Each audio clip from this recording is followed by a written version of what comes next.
اعوذ باللہ من الشیطان الرجیم بسم اللہ الرحمن الرحیم الحمد للہ رب العالمین ثم الصلاۃ والسلام علی سیدنا و نبینا و مولانا ابوالقاسم محمد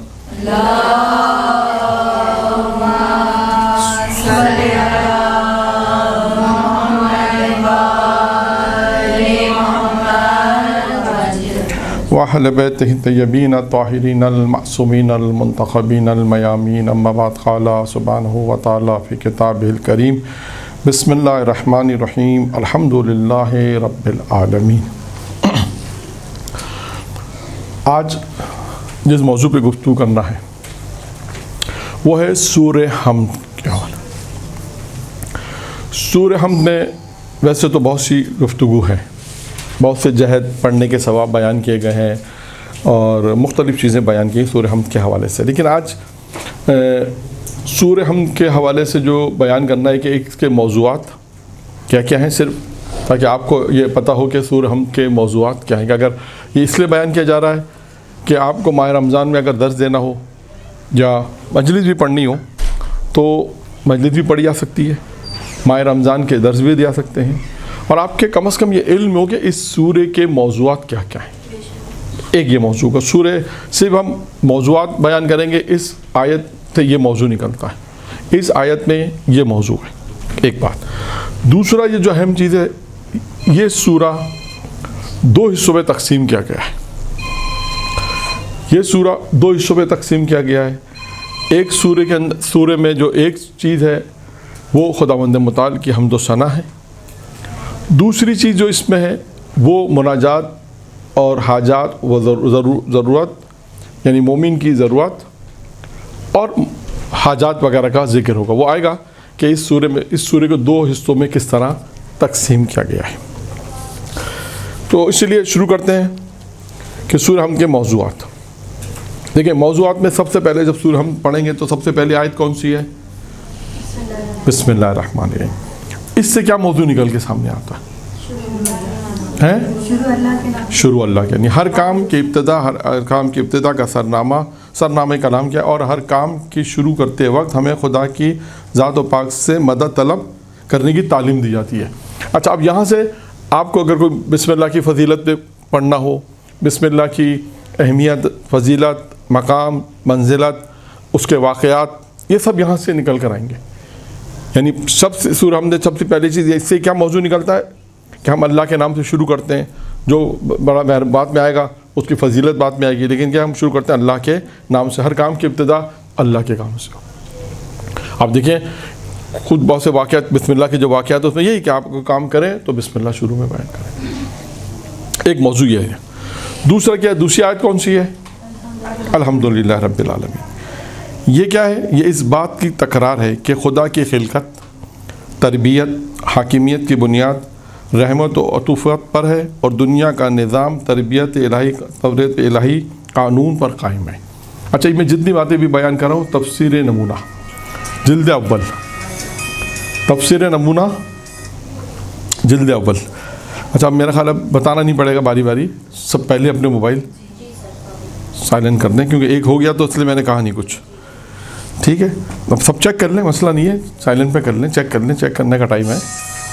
محمد والے محمد صلوات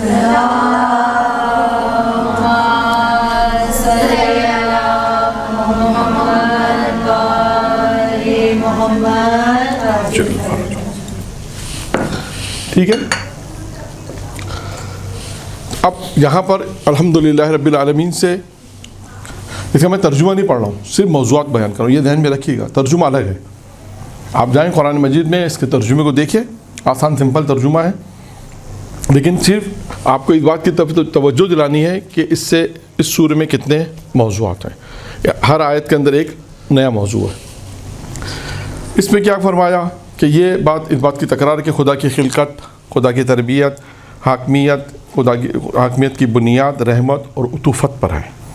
دنیا کا نظام جو خداوند عالم نے جو نظام ہے، تربیت ہے، اس کے قانون یعنی اسی قانون پر ہے کہ خداوند متعال کتنا رحم کرنے والا ہے.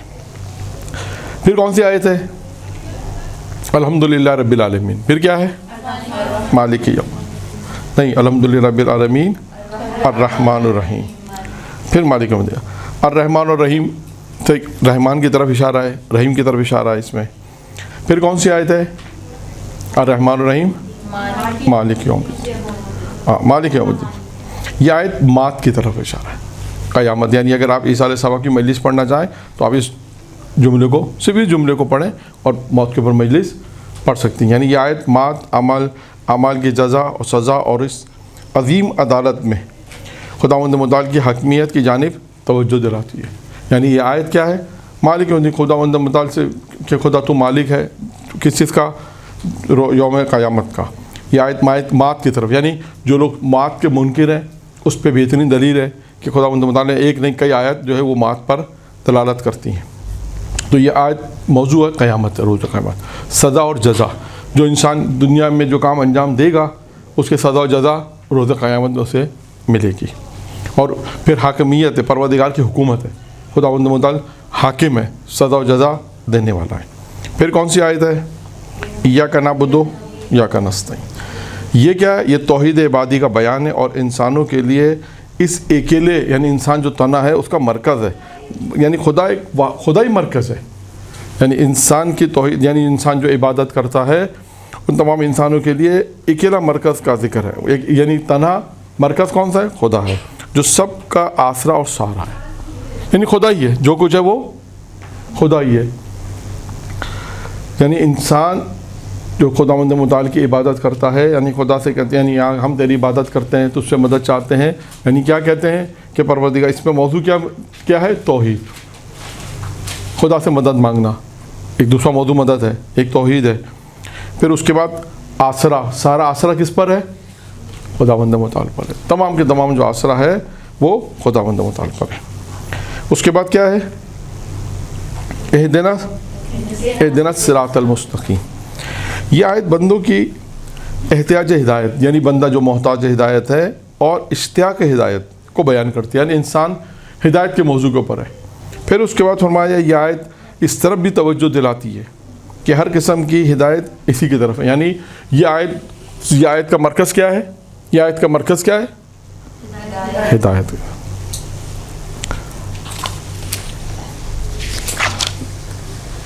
پھر اس کے بعد اب آخری جو آیت ہے، انہوں نے آخری آیت کو ذکر نہیں کیا، لیکن آخری آیت وہی ہے۔ آخری آیت کون سی ہے یہاں پر؟ وہی ہے اہدنا الصراط المستقیم صراط الذین انعمت علیہم غیر المغضوب علیہم ولا الضالین۔ اب اس آیت میں انہوں نے مختصر بیان کیا ہے کہ اس سورہ کی آخری آیت اس بات کی واضح اور روشن نشانی ہے کہ صراط مستقیم سے مراد ان لوگوں کی راہ ہے جو نعمت الہی سے نوازے گئے ہیں۔ اس میں یہ موضوع ہے کہ اس میں وہ لوگ افراد ہیں جو خداوند متعال جنہیں صراط مستقیم یعنی مراد ہے ان لوگوں کی راہ ہے جو جس پہ خدا نے اپنی نعمتیں نازل کی ہیں۔ اور یہ راستہ مغضوب یعنی وہ اور گمراہوں کے راستے سے جدا، یعنی دو راستے جدا جدا ہیں۔ ایک وہ راستہ ہے جسے خداوند متعال نے ہدایت دی ہے، نعمت الہی دی ہے، ایک وہ راستہ ہے جو گمراہ کا راستہ ہے۔ تو یہ دونوں راستے ایک دوسرے سے جدا ہیں۔ آواز سلو آ رہی ہے کہ راستے جدا جدا، یہ دونوں راستے کیا ہے؟ جدا ہیں، تاکہ مجھے پتہ چلے کہ جاگ کون رہا ہے اور سو کون رہا ہے۔ خیر، اب آتے ہیں، دیکھیں یہاں پر اس سورہ کے اندر چند موضوعات، 7-8 موضوعات ہو سکتا ہے کہ آپ کے سامنے آ جائیں گے، تاکہ آپ کو یہ سمجھ میں آیا کہ اس سورہ ہم کس طرح گفتگو کر سکتے ہیں۔ صرف موضوعات بیان کیے کہ میں نے ترجمہ بھی نہیں کیا آپ کے سامنے، ترجمہ آسان ہے، آپ سورہ بہت سی جو بھی تفسیر میں جائیں گے یا قرآن مجید اٹھائیں گے تو آپ کو ترجمہ مل جائے گا۔ یہ سورہ کے موضوعات ہیں، سورہ ہم کے یہ موضوعات ہیں۔ ہر آیت میں ایک نیا موضوع ہے کہ جس سے ہم مختلف مجالس میں، درس میں اگر ہم پڑھنا چاہیں تو ہم کس طرح اسے بیان کر سکتے ہیں۔ اب آتے ہیں اس سورہ کے دیکھیں دوسرے حصے کی طرف، یعنی یہ ایک روایت ہے جو آپ کے سامنے آج بیان کرنی ہے۔ یہ روایت بہت مہم روایت ہے۔ یہ جو روایت اب میں بیان کر رہا ہوں یہ ایک مجلس بھی ہے، درس بھی ہے۔ آپ چاہیں تو اسے مجلس میں بھی پڑھ سکتے ہیں لیکن حفظ کرنا پڑے گا، اور چاہیں تو درس ماہ رمضان کی میں کوئی درس دینا چاہیں تو سورہ ہم کی فضیلت پہ، سورہ ہم کی اہمیت پر کہ دیکھیں سورہ ہم نے پروردگار کیا کہتا ہے۔ اس کو 2 حصوں میں تقسیم کیا گیا ہے، اور اسی روایت یعنی جو روایت ہے وہ یون الاخبار میں، یون الاخبار الرضا میں ہے کہ حضرت محمد مصطفیٰ صلی اللہ علیہ وآلہ وسلم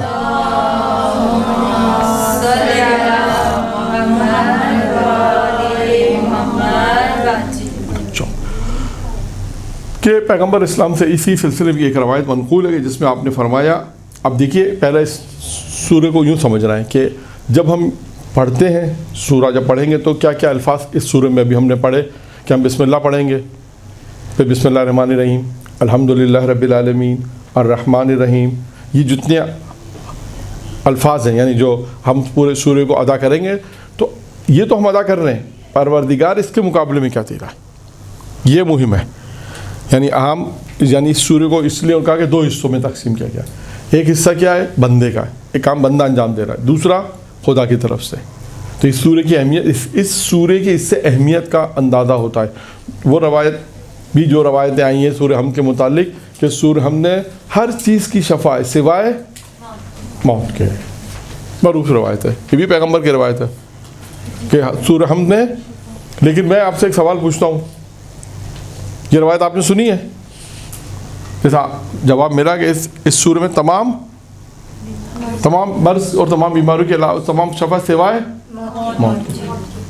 اب آپ مجھے اپنے یقین سے بتائیں کہ آپ کی کوئی مشکل آئی ہو، کوئی پریشان آئی ہو، آپ نے کبھی یہ منت مانی ہے کہ میرا یہ کام ہو گیا تو سورہ حمد پڑھوں گی؟ کہنے کا مقصد یہ ہے کہ یہ سورہ حمد قرآن مجید کا جو سورہ ہے بہت فضیلت والا سورہ ہے۔ اس سورہ کے اندر اگر ہم دیکھیں تو دیکھیں خدا جب انسان پڑھتا ہے تو پروردگار کیا کہتا ہے۔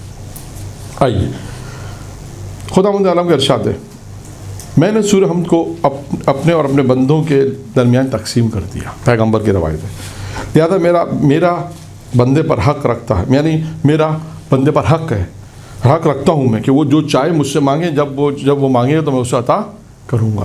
جب بندہ کہتا ہے، کیا کہتا ہے خدا کہتا ہے، جب کہتا ہے بسم اللہ الرحمن الرحیم، جب بندہ یہ کہتا ہے بسم اللہ الرحمن الرحیم تو خدا کہتا ہے کہ بندے نے میرے نام سے ابتدا کی ہے، جب وہ میرے نام سے ابتدا کر رہا ہے تو اب میں کیا کروں گا، مجھ پر لازم ہے کہ میں اس کے کاموں کو آخر تک پہنچا دوں، ایک دو، اور اسے ہر حال میں برکت عطا کروں۔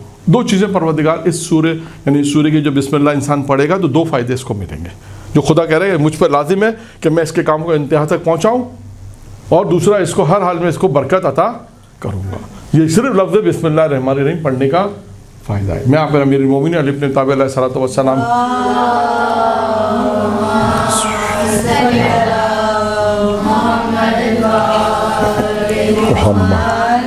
ایک واقعہ بھی سنا دیتا ہوں، صرف مختصر، بہت چھوٹا ہے کہ امیر المومنین بھی تشریف فرماتے ہیں، ایک شخص آیا، وہ بیٹھا، لکھا کہ تخت پر بیٹھا اور تخت فوراً ٹوٹ گیا، اسے چوٹ لگی تو اس نے احساس ہوا کہ کوئی غلطی تو کی ہے، تو اس نے امیر المومنین سے پوچھا، مولا مجھ سے میں نے کیا غلطی کی تھی جس وجہ سے میں تخت پہ بیٹھا گر گیا؟ امیر المومنین کہا تو نے بیٹھنے سے پہلے بسم اللہ نہیں پڑھا تھا۔ تو یہ کہ انسان ہر کام سے پہلے بسم اللہ پڑھے، ہر کام شروع کرنے سے پہلے، تو دیکھیں اس کا فائدہ کیا ہوگا۔ خدا کہتا ہے کہ میں اس کے کاموں کو آخر تک پہنچاؤں گا اور اسے برکت عطا کروں گا۔ نمبر دو، دوسرا کیا جملہ ہے، الحمدللہ رب العالمین۔ جب ہم یہ پڑھتے ہیں تو خدا کہتا ہے میرے بندے نے میری حمد و ثنا کی ہے، اس نے یہ سمجھا کہ جو نعمتیں اس کے پاس ہیں وہ میری عطا ہے۔ یہ بھی معرفت کا جملہ ہے، یعنی انسان اس بات کو تصور کرے کہ جو کچھ اس کے پاس ہے وہ خدا کا دیا ہوا۔ جب بندے نے یہ محسوس کر لیا، جب یہ احساس کر لیا کہ جو کچھ اس کے پاس ہے تو جو کچھ اس کے پاس ہے وہ میرا، یعنی یہ اس نے محسوس کر لیا، احساس کر لیا، تو اب خدا کیا کہتا ہے، لہٰذا میں مصائب کو اس سے دور رکھوں گا۔ ایک گوار ہو یعنی مخاطب گوار ہو کہ میں دنیا کی نعمتوں کے علاوہ اسے در آخرت میں بھی نعمت سے نوازوں گا، اسے آخرت کی نعمتیں بھی دوں گا، اور اس جہاں کے مصائب سے بھی اسے نجات عطا کروں گا جیسے اس دنیا کے مصائب سے میں نے اسے رہائی دی۔ چار نکات اس کے اندر ہیں۔ جو کہتا ہے الحمدللہ رب العالمین، تو پروردگار کہتا ہے کہ یہ بندہ کیا کہہ رہا ہے کہ اس نے یہ سمجھ لیا کہ جو کچھ تو نے دیا ہے یہ تیری عطا ہے، جو کچھ میرے پاس ہے تیری یہ معرفت اگر اس نے رکھی ہے تو خدا کہتا ہے پھر میں اس کے مصائب کو، اس دنیا میں جو مصائب ہے اس مصائب کو جو اس سے دور کروں گا، دنیا کی نعمتوں کے علاوہ اسے آخرت کی نعمتیں بھی دوں گا، اور جہان کے مصائب سے نجات دوں گا جیسے میں دنیا کے مصائب سے نجات دیتا ہوں۔ یہ چار نکات اس کے اندر موجود تھے۔ اس کے بعد جب وہ خدا کہتا ہے، جب بندہ کہتا ہے الرحمن الرحیم، تو خدا کہتا ہے میرا بندہ گواہی دے رہا ہے کہ میں رحمان الرحیم ہوں، تو میں کیا کروں گا؟ پھر کہتا ہے کہ جواب خدا گواہ ہو کہ میں اس حصے میں اپنی رحمت اور عطیات سے اسے دیتا ہوں. یعنی خدا کہہ رہا ہے کہ جب کہتا ہے رحمان و رحیم ہے، جب وہ یہ کہتا ہے تو پھر خدا کہتا ہے کہ میں اپنی رحمت اور عطیات اس پہ زیادہ عطا کرتا ہوں، دے دیتا ہوں. یعنی جب ہم رحمان و رحیم کہتے ہیں تو خدا کے عطیات، خدا کی طرف سے جو چیزیں ہیں وہ انسان کے لیے بڑھ جاتی ہیں.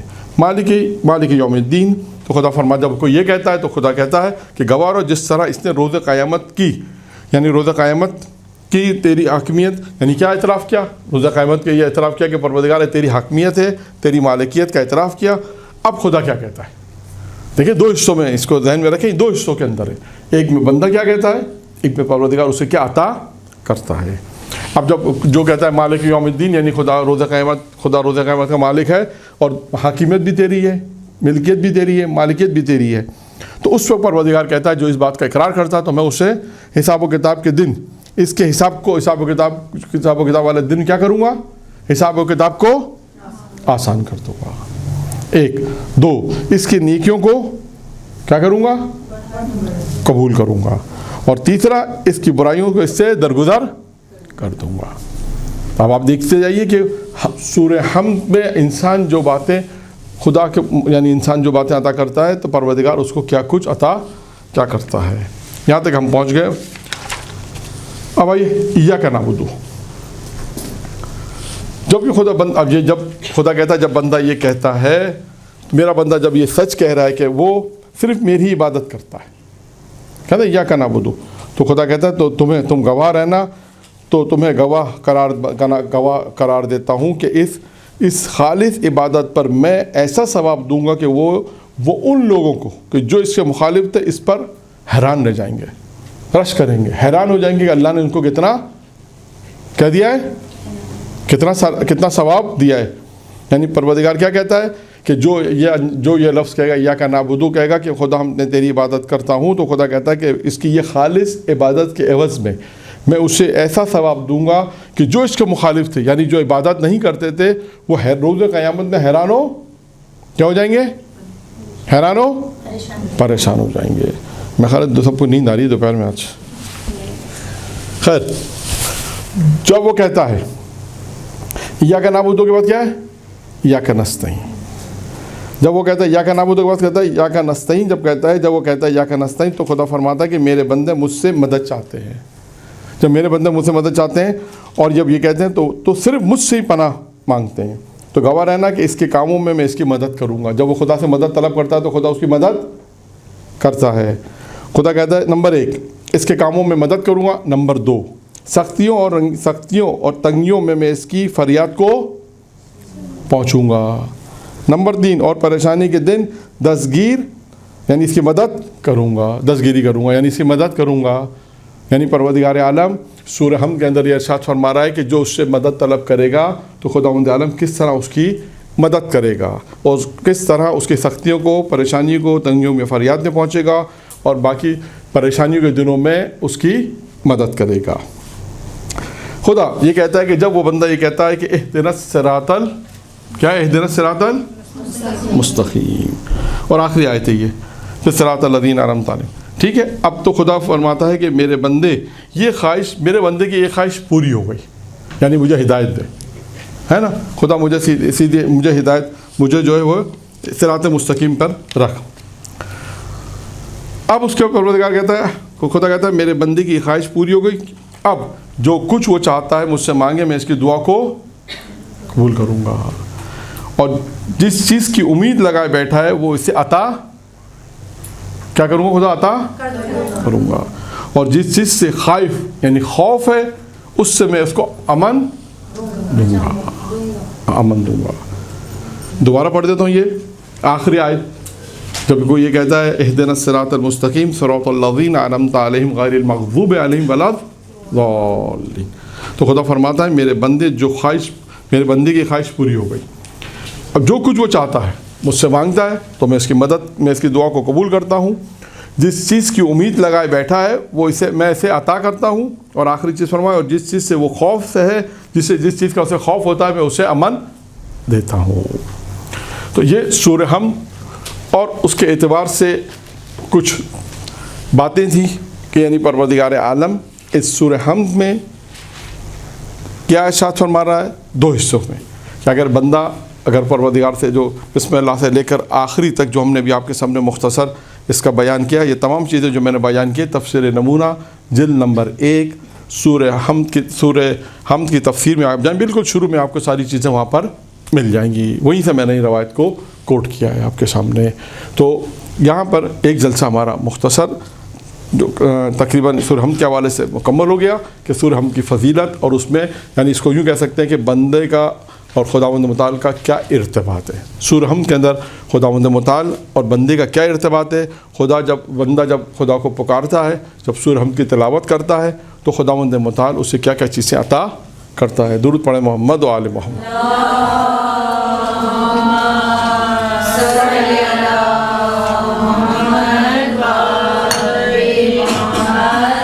چلیے